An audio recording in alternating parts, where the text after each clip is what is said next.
அன்பான தேவ ஜனங்களுக்கு மேய்ப்பர் இரட்சகருமான இயேசு கிறிஸ்துவின் இனிய நாமத்தின் நல்வாழ்த்துகள். இன்றைய செய்தியில் தேவன் தன் விசுவாசிகளுக்கு அடைக்கலமாயிருக்கிறார், அடைக்கலம் கொடுக்கிறவராயிருக்கிறார். எப்பொழுது ஒருவன் தேவனை விசுவாசித்து அவருடைய விசுவாசியாகி விடுகிறானோ அப்பொழுது தேவனுடைய அடைக்கலம் அல்லது தேவனுடைய பாதுகாப்பு அவனை சூழ்ந்து கொள்ளுகிறது. ஒருவன் செய்யாதிருக்க குற்றத்திற்காக துரத்தப்படும் சமயங்களில் அடைக்கலம் தேடி ஓடுகிறான். நமக்கும் அப்படித்தான். அனாவசியமாக நாம் குற்றம் சாட்டப்பட்டு துரத்தப்படும் பொழுது ஓடுகிறோம். யாரா நம்ம ஹெல்ப் பண்ண மாட்டாங்களா? ஐயா, நான் குற்றம் செய்யவில்லையே என்று கதறிக்கொண்டே போனாலும் யாரும் கேட்க மாட்டார்கள், அதிகாரத்திற்கு பயப்படுவார்கள். உலகத்தில் எந்த மனிதனாலும் பாதிக்கப்பட்ட ஒருவனுக்கு அவன் நிரபராதியாக இருந்தாலும் அவனுக்கு முற்றிலுமாக அடைக்கலம் கொடுப்பது என்பது இந்த காலத்தில் முடியாததாகவே இருக்கிறது. ஆவிக்குரிய காரியத்தை பார்க்கும் பொழுது சாத்தான் வலையில் சிக்காமலும் பாவியாக மரித்து நரகத்திற்கு போகாமல் இருப்பதற்காகவும் குறிப்பாக கிறிஸ்தவர்கள் தேவனை நோக்கி அபயமிடுகிறார்கள்.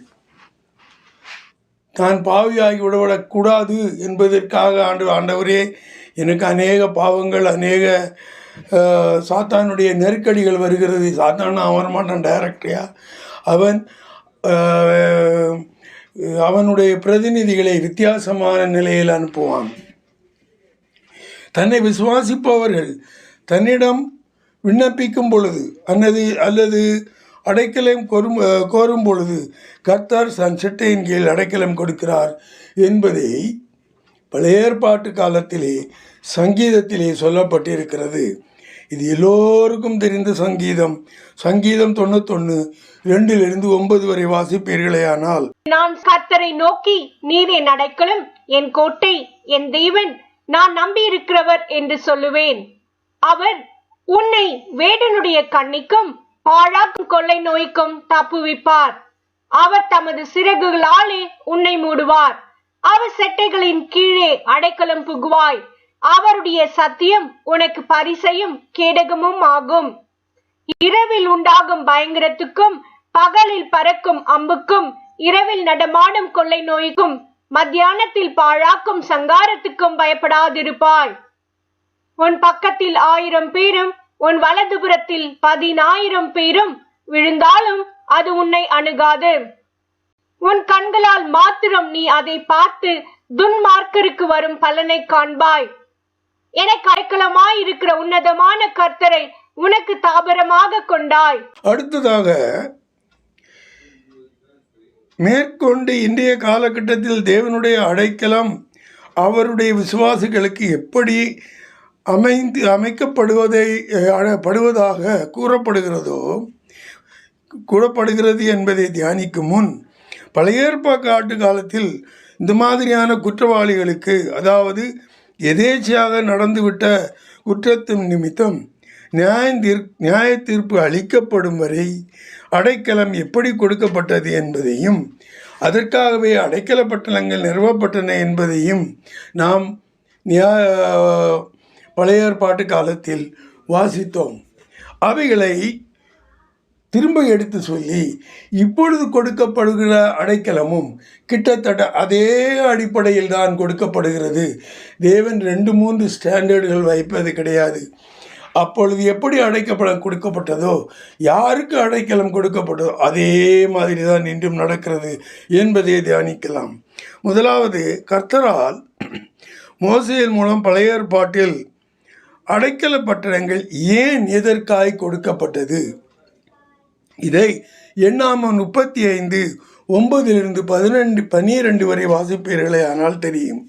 பின்னும் கர்த்தர் மோசேயை நோக்கி, நீ இஸ்ரவேல் புத்திரரோடே சொல்ல வேண்டியது என்னவென்றால், நீங்கள் யோர்தானை கடந்து கானான் தேசத்தில் பிரவேசிக்கும் போது கைப்பிசகாய் ஒருவனை கொன்று போட்டவன் ஓடி போயிருக்கத்தக்க அடைக்கல பட்டணங்களாக சில பட்டணங்களை குறிக்க கடவீர்கள்.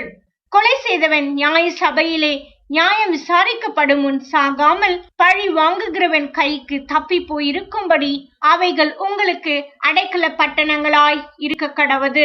கைப்பிசகாய் ஒருவனை கொலை செய்து விட்டால் வேண்டுமென்றே துணிகரமாக செய்யவில்லை. அப்படிப்பட்ட பாவங்கள் அவன் அதற்காக துடிக்கிறான். அவனை யாரும் காப்பாற்ற முடியாது. கண்ணால் பார்க்கிறவர்கள் அவன் கொலை செய்து விட்டான் என்று தான் சொல்வார்கள். ஆனால் கைப்பிசகாய் நடந்து விட்டதை அவனுக்கு ஆதரவு கொடுப்பதற்கு தேவன் மாத்திரம்தான் முடியும். அதற்காகவே அடைக்கல பட்டணம் வைக்கப்பட்டிருந்தது. அந்த அடைக்கல பட்டணத்தில் இருந்தவன் ஒரு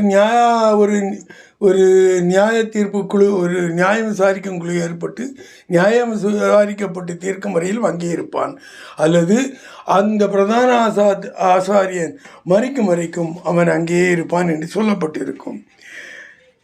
இஸ்ரவேலர்களுக்கு எத்தனை பட்டணங்கள் எங்கெல்லாம் கொடுக்கப்பட்டன என்பதை யோசுவா 20:7-9 வரை வாசிப்பீர்களேயானால் தெரியும்.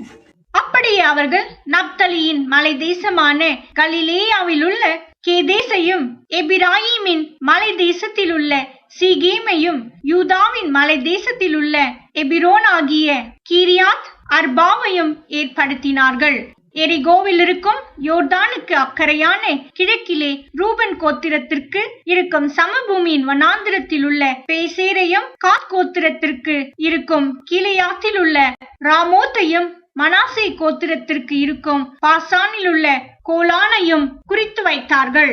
கைப்பிசகாய் ஒருவனை கொன்றவன் எவனோ அவன் சபைக்கு முன்பாக நிற்கும் வரைக்கும் பழி வாங்குகிறவன் கையினால் சாகாதபடிக்கு ஓடி போய் ஒதுங்கும்படி இஸ்ரவேல் புத்திரர் யாவருக்கும் அவர்கள் நடுவே தங்குகிற பரதேசிக்கும் குறிக்கப்பட்ட பட்டணங்கள் இவைகளே. ஒன்று நப்தலி கோத்திரத்தில் கலிலியா தேசத்திலே கேதேசு என்ற இடம் கொடுக்கப்பட்டது. எப்ராஹிம் கோத்திரத்திலே அந்த மலை தேசத்திலே சீகேம் என்ற பட்டணம் கொடுக்கப்பட்டது. யூதா கோத்திரத்திலே மலை தேசத்திலே கிரியாத் அர்பா அல்லது எபிரோன் என்ற இடம் கொடுக்கப்பட்டது. எபிரோன் என்ற இடத்தில்தான் கடைசியாக தாவீது ஓடி வந்து குடியிருப்பான். அப்படி அவன் இருக்கும் பொழுது அவன் யாரும் கொலை செய்ய முடியாது என்பதற்காக அவன் எபிரோனிலே வந்து தஞ்சமாக இருப்பான். இந்த 3 பட்டணம் கேதேசு, சீகேம், கிரியாத் அர்பா இவ்வளவும் அந்த நதிக்கு மேற்கு கரையில் யோர்தான் நதிக்கு மேற்கு கரையில் கொடுக்கப்பட்டது. கிழக்கு கரையில் 3 பட்டணம் கொடுக்கப்பட்டது. அது யூபான் கோத்திரத்திலே சமபூமியிலே பேசேர் என்ற ஒரு கிராமம், ஒரு நகரத்திலும், காத் கோத்திரத்தில் கிலேயா தேசத்திலே ராமோத் என்ற பட்டணத்திலும், மனாசே கோத்திரத்திலே பாசானிலே கோலான் என்ற பட்டணம் ஆகிய இந்த 3 பட்டணங்களும் அந்த யோர்தானுக்கு கிழக்கே உள்ள பட்டணங்களாக கொடுக்கப்பட்டது. அடைக்கல பட்டணத்துக்கு நுழையும் முன்னும் பின்னும் கடைபிடிக்க வேண்டிய விதிகள் என்ன? யோசுவா 20:1-6 வரை வாசிப்பீர்களே ஆனால் தெரியும். கர்த்தர் யோசுவாவை நோக்கி, நீ இஸ்ரவேல் புத்திரரோடே சொல்ல வேண்டியது என்னவென்றால், அறியாமல் கைப்பிசகாய் ஒருவனை கொன்றவன் ஓடி போயிருக்கும்படி நான் மோசேயை கொண்டு உங்களுக்கு கற்பித்த அடைக்கல பட்டணங்களை உங்களுக்கு ஏற்படுத்திக் கொள்ளுங்கள். அவைகள் உங்களுக்கு இரத்தப்பழி வாங்குகிறவனுடைய கைக்கு தப்பி போயிருக்கத்தக்க அடைக்கலமாயிருக்கும். அந்த பட்டணங்களில் ஒன்றிற்கு ஓடி வருகிறவன் பட்டணத்தின் ஒளிமுக வாசலில் நின்று கொண்டு அந்த பட்டணத்தினுடைய மூப்பரின் செவிகள் கேட்க தன் காரியத்தை சொல்வானாக. அப்பொழுது அவர்கள் அவனை தங்களிடத்தில் பட்டணத்துக்குள்ளே சேர்த்து கொண்டு தங்களோடே குடியிருக்க அவனுக்கு இடம் கொடுக்க கடவர்கள். பழி வாங்குகிறவன் அவனை தொடர்ந்து வந்தால் அவன் பிறனை முற்பகையின்றி அறியாமல் கொன்றதினால் அவனை இவன் கையில் ஒப்புக்கொடாதிருக்க வேண்டும். நியாயம் விசாரிக்கும் சபைக்கு முன்பாக அவன் நிற்கும் வரைக்கும், அந்நாட்டில் இருக்கிற பிரதான ஆசாரியன் மரணம் அடையும் வரைக்கும் அவன் அந்த பட்டணத்திலே குடியிருக்க கடவன். பின்பு கொலை செய்தவன் தான் விட்டோடி போன தன் பட்டணத்திற்கும் தன் வீட்டிற்கும் திரும்பி போக வேண்டும் என்று சொல் என்றார். இஸ்ரவேலர்களுக்கு ஆரம்ப காலங்களில் குற்றங்களை விசாரிப்பதற்கு தண்டனை வழங்குவதற்கும் ஏதுவாக அடைக்கல பட்டணங்கள் கொடுக்கப்பட்டன. போக்கிலே நியாயாதிபதிகளும் ராஜாக்களும் தேசாதிபதிகளும் நியாயம் விசாரித்தார்கள் என்று நாம் வாசிக்கிறோம். அந்த ராஜாவினாலே அவர்களுக்கு தண்டனை வழங்கப்பட்டது. அவர்கள் அந்த தண்டனை அனுபவித்தார்கள். ஆகையால் அடைக்கல பட்டணம் என்ற பட்டணத்தில் உடைய அந்த முக்கியத்துவம் குறைந்து கொண்டே வந்தது. இன்றைய காலகட்டத்தில் அது சுத்தமாக இல்லை. ஏனென்றால் இன்றைய காலத்திலே அதற்காக ஒரு நியாயாதிபதிகள், அதற்காக ஒரு நியாயத்துறை, அதற்காக சிறை, எல்லா கட்டமைப்புகளையும் இருப்பதினால் அந்த நியாயத்தீர்ப்பு அந்த அடைக்கல பட்டணம் என்ற ஒன்று இப்பொழுது கிடையாது. பூமியிலே கிடையாது என்றாலும் ஆவிக்குரிய பிரகாரமாக அது கடைப்பிடிக்கப்பட்டு வருகிறது. இனி பாவங்களிலிருந்து அடைக்கலம் நமக்கு கொடுக்கப்படுகிறது. இதில் ஒரு முக்கியமான காரியங்களை சொல்லுகிறேன். பூமியிலே குற்றங்களுக்காக அடைக்கல பட்டணங்கள் தேவைப்பட்டன. ஆனால் நாம் தேவனுக்கு எதிராக பாவம் செய்யும் பொழுது அதற்கான ஒரு அடைக்கல பட்டணம் அது நமக்கு இன்றும் தேவைப்படுகிறதாக இருக்கிறது. என்ன என்று பார்க்கலாம். முதலில் குற்றங்களும் பாவம். குற்றம்னா என்ன, பாவம்னா என்ன என்பதை சாலோமனின் ஜெபத்தை வைத்து நாம் தெரிந்து கொள்ளலாம். 1 ராஜாக்கள் புஸ்தகம் 8வது அதிகாரம் 31 34 வரைக்கும் வாசிப்பீர்களேயானால், ஒருவன் தன் அயலானுக்கு குற்றம் செய்திருக்கையில் இவன் அவனை ஆணையிட சொல்லும் போது அந்த ஆணை இந்த ஆலயத்திலே உம்முடைய பலிபீடத்திற்கு முன் வந்தால், அப்பொழுது பரலோகத்தில் இருக்கிற தேவரீர் கேட்டு துன்மார்க்கனுடைய நடக்கையை அவன் தலையின் மேல் சுமர பண்ணி அவனை குற்றவாளியாக தீர்க்கவும், நீதிமானுக்கு அவனுடைய நீதிக்கு தக்கதாய் செய்து அவனை நீதிமானாக்கவும் தக்கதாய் உமது அடியாரை நியாயம் தீர்ப்பீராக. உம்முடைய ஜனங்களாகிய இஸ்ரவேலர் உமக்கு விரோதமாய் பாவம் செய்ததின் நிமித்தம் சத்ருவுக்கு முன்பாக முறிந்து போய் உம்மிடத்திற்கு திரும்பி உம்முடைய நாமத்தை அறிக்கை பண்ணி இந்த ஆலயத்துக்கு நேராக உம்மை நோக்கி விண்ணப்பத்தையும் வேண்டுதலையும் செய்தால், பரலோகத்தில் இருக்கிற தேவரீர் கேட்டு உம்முடைய ஜனமாகிய இஸ்ரவேலின் பாவத்தை மன்னித்து அவர்கள் பிதாக்களுக்கு நீர் கொடுத்த தேசத்துக்கு அவர்களை திரும்பி வர பண்ணுவீராக. 31வது வசனத்தில் என்ன சொல்லப்பட்டிருக்கும்? ஒருவன் தன் அயலானுக்கு குற்றம் செய்திருக்கையில், அது பூமியிலே. அப்படிப்பட்ட காலத்தில் தான் உங்களுக்கு பூமியிலே அடைக்கல பட்டணங்கள் தேவைப்பட்டது. அவை இப்பொழுது இல்லாமல் போய்விட்டது. இதை 33வது வசனத்தில் வாசிப்பீர்களேயானால், இஸ்ரவேல் ஜனங்கள் உமக்கு விரோதமாக பாவம் செய்தது நிமித்தம், தேவனுக்கு எதிராக நீங்கள் பாவம் செய்கிறீர்கள். அந்த காரியங்களை செய்யும் பொழுது அது பாவமாகிறது. அதை பூமியில் உள்ள யாரும் விசாரிக்க முடியாது. அதை தேவன் தானே நியாய தீர்ப்பு நாளிலே விசாரிப்பார். அவர்கள் அந்த நியாய தீர்ப்பு நாளிலே தங்கியிருக்கும்படியாக அவர்கள் அந்த ஆத்மாக்கள் எடுத்துக்கொள்ளப்பட்டு நீதிமானுடைய ஆத்மாக்கள் பரதீசிலும் பாவிகளுடைய ஆத்மாக்கள் பாதாளத்திலும் இன்றும் வைக்கப்பட்டிருக்கின்றன. இனி குற்றங்கள் பூமியில் நியாயாதிபதி விசாரிப்பான் என்று நாம் சொல்லுகிறோம். அதற்கு ஆன ஒரு வசனம் உபாகமம் 25:1. மனிதருக்குள்ளே வழக்குண்டாய் அவர்கள் நியாயம் விசாரிக்கப்பட நியாயஸ்தலத்திலே வந்தால், நியாயாதிபதிகள் நீதிமானை நீதிமான் என்றும் குற்றவாளியை குற்றவாளி என்றும் தீர்க்க கடவர்கள். தேவனுக்கும் பரிசுத்த ஆவிக்கும் குமாரனுக்கும் எதிராக செய்யப்படும் பரலோகத்தில் தேவனால் நியாய தீர்ப்புக்குள்ளாகும். இதை பற்றி தியானிக்கலாம். இனி இதுவரைக்கும் அடைக்கல பட்டணத்தை பற்றி நாம் பேசணும் என்றால் குற்றங்களை பற்றி பேசிவிடுகிறோம். ஒரு மனிதனுக்காக செய்யக்கூடிய காரியம் அது குற்றம். அது பூமியிலே விசாரிக்கப்படும். அதற்காக அடைக்கல பட்டணங்கள் தேவைப்பட்டன. இனி ஆவிக்குரிய காரியங்கள் எப்படி செய்யப்படுகின்றன? இஸ்ரவேலர்கள் சாத்தானுக்கு தங்களை விட்டு கொடுத்து பாவம் செய்த போது இயேசு அவர்களுக்கு அடைக்கலம் அழைத்த போது அவர்களுக்கு மனதில்லாமல் இருந்தது. சாத்தான் மனிதர்களை பாவ வழியிலே தள்ளுகிறான். அதிலிருந்து அதை வெளிவர அடைக்கலம் தேடுகிறார்களே தவிர தேவனிடம் சென்று அதற்கு அடைக்கலம் புக அவர்களுக்கு மனதில்லாதிருக்கிறது. ஏனென்றால் உலக பிரகாரமான காரியங்களையும் அதனால் வரும் இச்சைகளையும் அதனால் வரும் சுகபோகங்களையும் அவர்கள் மறந்து போவதற்கும் விட்டு கொடுப்பதற்கும் தயாராக இல்லை. மத்தேயு 23:37-39 வரை வாசிப்பீர்களேயானால், எருசலேமே, எருசலேமே, தீர்க்கதரிசிகளை கொலை செய்து உன்னிடத்தில் அனுப்பப்பட்டவர்களை கல்லெறிகிறவளே, கோழி தன் குஞ்சுகளை தன் சிறகுகளின் கீழே கூட்டி சேர்த்து கொள்ளும் வண்ணமாக நான் எத்தனை தரமோ உன் பிள்ளைகளை கூட்டி சேர்த்து கொள்ள மனதாயிருந்தேன், உங்களுக்கோ மனதில்லாமல் போயிற்று. இதோ உங்கள் வீடு உங்களுக்கு பாழாக்கி விடப்படும். கர்த்தருடைய நாமத்தினாலே வருகிறவர் ஸ்தோத்தரிக்கப்பட்டவர் என்று நீங்கள் சொல்லும் அளவும் இது முதல் என்னை காணாதிருப்பீர்கள் என்று உங்களுக்கு சொல்லுகிறேன். இந்த வசனத்திலிருந்து உங்கள் பாவத்து நிமித்தம் நீங்கள்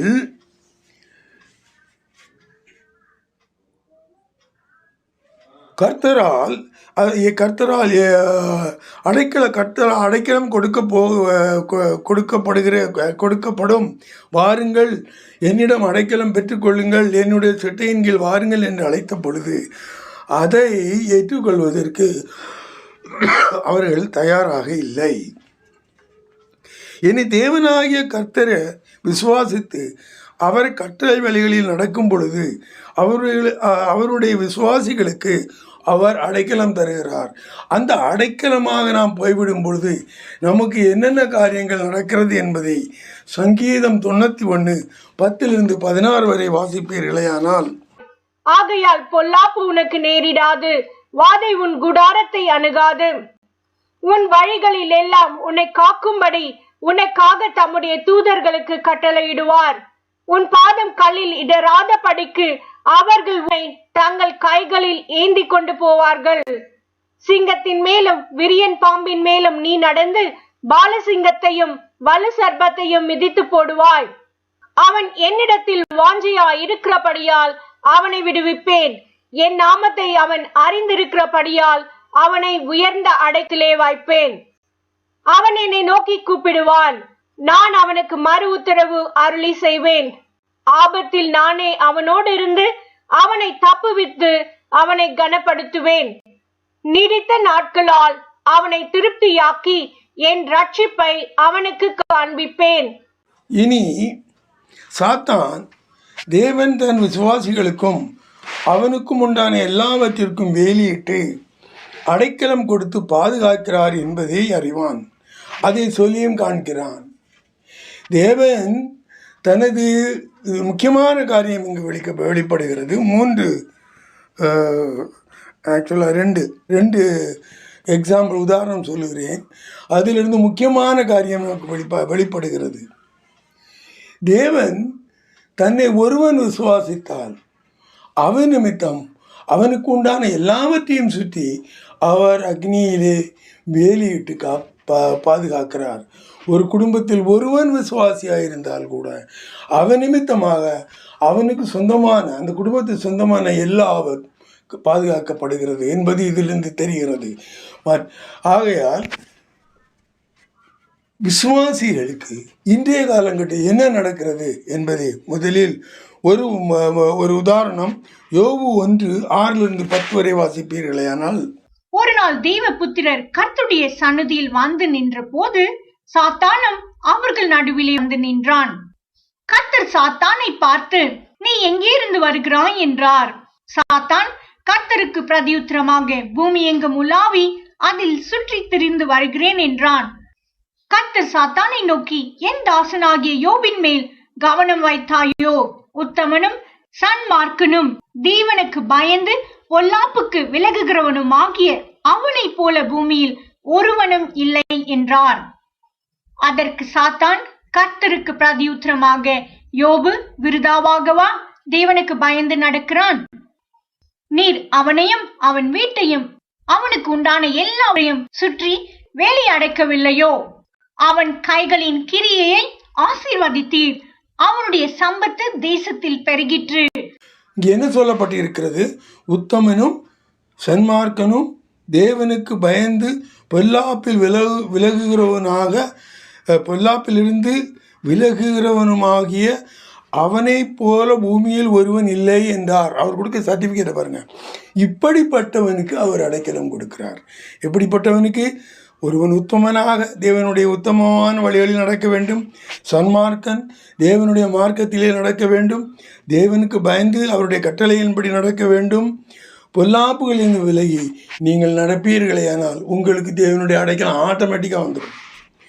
அப்படிப்பட்டவனுக்கு உண்டான எல்லாவற்றையும் சுற்றி வேலி போட்டு காக்கவில்லையோ?